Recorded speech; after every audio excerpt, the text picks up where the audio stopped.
Good morning, students. Welcome to our Computing Laboratory Java Practical Online class. Welcome you all once again. So, in this Java practical class, we'll see how to write a simple Java program. Okay, so it's a very simple program. We'll start with the simple program. So, here the program name is sample. Okay, the simple program name is what? Sample. Okay, so here we are developing a Java program, isn't it? So, the extension of Java program is .java. Yes, the file name .java. So in C++, what is the extension? .cpp, isn't it? In C language, the extension of a program is .c. The same way in Java, the file name, yes, the program name with extension is Java, .java. Okay, so before writing simple or Java program, yes, so we must know some important features. Yes, the main feature of Java is a case sensitive. Java is a case sensitive. So if you write something in uppercase or start with the uppercase, okay, if you are using the same variable or whatever it is with the lowercase, then there is a great difference between this uppercase and the lowercase. You will be getting an error. Yes, so Java is a case sensitive language.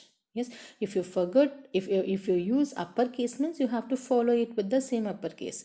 Otherwise, if it is a lowercase, follow it with the lowercase. Don't try to change the case. Okay, if you declare the variable as say for example the variable name is age, so you have declared it as small age. Okay, but while you are trying to print that value of that age, means if you try to give capital A, then you will be getting an error. Okay, so Java is a case sensitive, so you must be very much careful in writing the Java program. Okay, the next one is Java is a platform independent language. So platform independent language means simply we can say that if you write a Java program in one operating system, the same can be run in another operating system. Okay, so this cannot be happened in C or C++.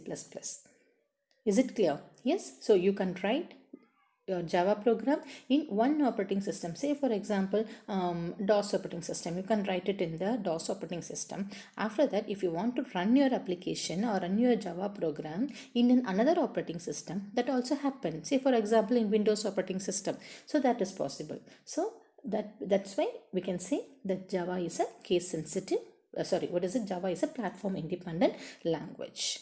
Is it clear? Okay, so here actually now we are handling the classes in the online. Okay, so anyway you have to complete your Java programs and your practical classes and all. Okay, so better for this lab class, okay, what we have decided is we can continue our Java program, developing our Java program using a JDoodle online compiler. Yes, JDoodle online compiler. So what does it means? You just what I can say, this you can type this JDoodle. Okay, the term JDoodle in your Google search. Now it will open. You can open the JDoodle online compiler page. Okay, so there you can go and type your Java program. So what is the JDoodle compiler? Online compiler means it's mainly it is useful when you want to learn any programming language quickly. So especially it is useful for Java. So using this JDoodle, you can run any piece of code or piece of instructions, piece of program, and you can see the result quickly. So it provides to save and you can share your code also. Yes. So now we'll see a simple program, class sample, then followed by curly braces, public static void main string args of, then followed by the curly braces, then system.out.print, then sample Java program is given within the double quotes, and there are two curly braces. One is to close, one is for the closing braces of main function, and another last class, this curly braces for the class sample. Okay. So here, see here, I'll explain each and every word in this. In the next slide, I'll explain you. So here class sample. So here the class name is sample. So here you have to remember one thing, one nomenclature you have to follow it. That is the class name sample and your file name must be the same name. Is it clear? Sample. If class name is what? Sample. Your class name and your file name. So what is a file name? It must be sample. Okay, so sample.java. So your file name and the class name must be same name. You have to remember this. And next is public static void main string args of. You have to follow this main function for all the programs. You have to follow this. Yes, so public static void main string arg. All these things are keywords. All these are keywords. I'll explain you what is public, what is static and all. Okay, next is a main function. It is a method, so it is followed by a curly braces.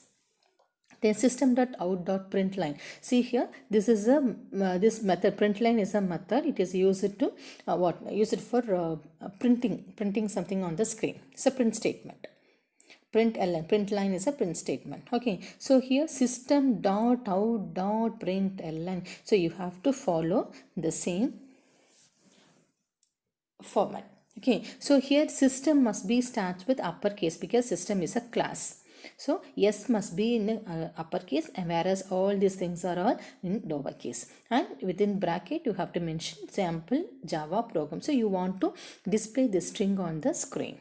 Then followed by two curly braces. So after typing you have to save your program. That program name is sample.java. What is that? Your program name must be sample.java. Then after compiling this program, after that the output is sample Java program. Okay, so this is the syntax. We can simply say this is the syntax for writing the program. Okay, now I'll explain you what is what. So what are the parameters used in this sample Java program? The first parameter is a class. So what is this class? So class is a keyword is used to declare a class in a Java. Then next is public. So public is a keyword, is an access modifier which represents the visibility. So which means it is visible to all. If you declare it as a public, it is visible to all. The next is static. So static is a keyword. If we declare any method as a static, it is known as a static method. So the core advantage of the static method is that there is no need to create any object to invoke the static method. Yes, so whenever you have a class, you have to create an object. Yes, so here there is no need to create an object to invoke this static method. So the main method is executed by the JVM, Java Virtual Machine. So it does not require to create an object to invoke the main method. So it saves memory. Next is void. So void is the return type of the method. It means it does not returns any value. Next is main. It represents the starting point of the program. Next is string args. You can write like this also, string of args. You can write it like this, or you can write string args of. So it is used for command line argument. So later we'll see what is this string args. Next is system.out.println of, which means it is used to print the statement. Here the system is a class, out is the object. Okay, this out is an object of printstream class, and printf is a method of the printstream class. So we'll learn about this internal working of the system.out.print statement later. So here after writing the Java program, when we compile our Java program using this Java C compiler. Is it clear? So after writing your Java program, so that must be in the high level language. Yes. So that is supposed to be converted into machine language. So for that we are using the compiler. So what is the use of this compiler which will convert your Java code into a bytecode. Yes, so at runtime, Java class will be loaded into the Java virtual machine, that is Java JVM, using the class loader. So then check the code, then the interpreter, here it will check the code, then the interpreter convert that bytecode into the machine code, and the instructions are executed in the runtime. Yes. So actually Java is a compiler and as well as an interpreter. Okay, so whenever you write a Java program, that program, your compiler will convert that Java program, Java code into a bytecode. Okay, whereas that interpreter will convert that bytecode into a machine code. Yes, we'll see some sample programs, some simple programs using the JDoodle online compiler. Yes, I'll catch you in that. So until then, thank you, students.